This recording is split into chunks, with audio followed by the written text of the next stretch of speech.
Moving along, the first ever federally recognized observation of Juneteenth is happening this Sunday, and with words like diversity and inclusion used more frequently in workplaces across the nation, how is corporate America adapting? Joining us now to share her thoughts is Brittany Willis, an entrepreneur and small business expert whose podcast, Protege to Pro, helps her listeners navigate their careers. Brittany, welcome to ISF. Good morning. Thanks for having me. Of course. Happy Juneteenth. You were looking festive as always. How are you celebrating this year? I'm celebrating this year. I'm sponsoring and involved with a local event called 100 Black Entrepreneurs. So I'm a big believer that one of the best ways that you can impact change is to be the change you wish to see and to be a representative. So very excited to get myself out into the community and to interact with my fellow entrepreneurs in the area. Brittany, you are a small business owner. You have your own coffee shop, PJ's of New Orleans, in North Dallas. Congratulations on that. And you've also yourself have lent your expertise and talents to some of the most powerful and lucrative companies in the world, Pepsi, Kraft, Walmart, you name it. When it comes to supporting small businesses this Juneteenth, especially and specifically Black small businesses, how can we do that effectively?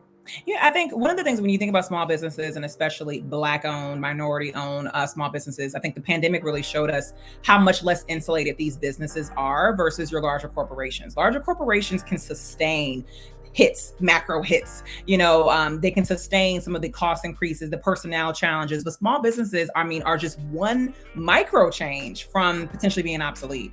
And I think organizations like PepsiCo, my current employer, these large organizations have the opportunity to support and to buoy these small businesses in ways. And I think it's those organizations that understand that dynamic and understand the fragility that small business owners, especially Black-owned small business owners, have versus large corporations. Those are the ones that are able to make the most sustainable impacts, generation over generation. And I also think that, one of the things that corporations are also able to do is looking inside. So, it's not just what can we do from small business, standpoint, but how are you supporting and advocating for your Black and brown employees within, what are you doing to mitigate, for example, the gender pay gap that exists with Black females? And so those are just some of those small ways that I see the two of, large corporations and small corporations partnering together to make an impact.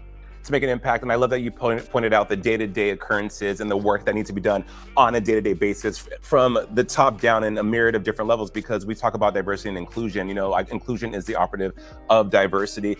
There's a conversation, of course, that's been happening now more than ever, especially for LGBTQ plus month, which is June as well as Juneteenth this month. And that is what some people would call, I'm going to use this word, performative actions and notions from major corporations during this month that want to hop on something that is very prevalent in the zeitgeist, right? Last year, Juneteenth became a national holiday.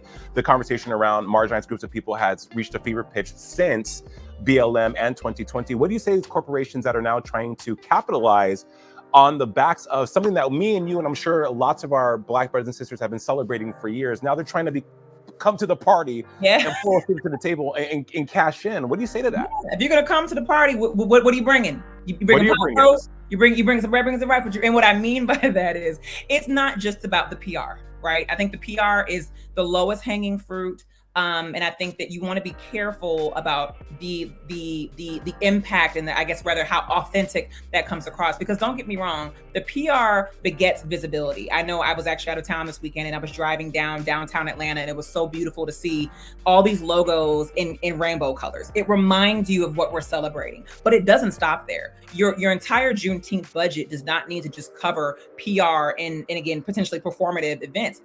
If you have a multi-million-dollar budget, what can you do to maybe set that aside to, again, as I mentioned earlier, to play a role in closing the pay gap? It might be $1 million, check you could write to close the pay gap for all of your Black female employees in your company. And then the list goes on and on, supporting scholarships and funding and, anything like that. So it goes beyond PR is just the biggest thing I would say. What meaningful impacts are you making from a systemic standpoint that can help us dismantle more than hundreds of years of setbacks that still have us where we are today? That's what we're celebrating. We're celebrating progress forward, and progress goes beyond the PR initiatives. Okay, preach.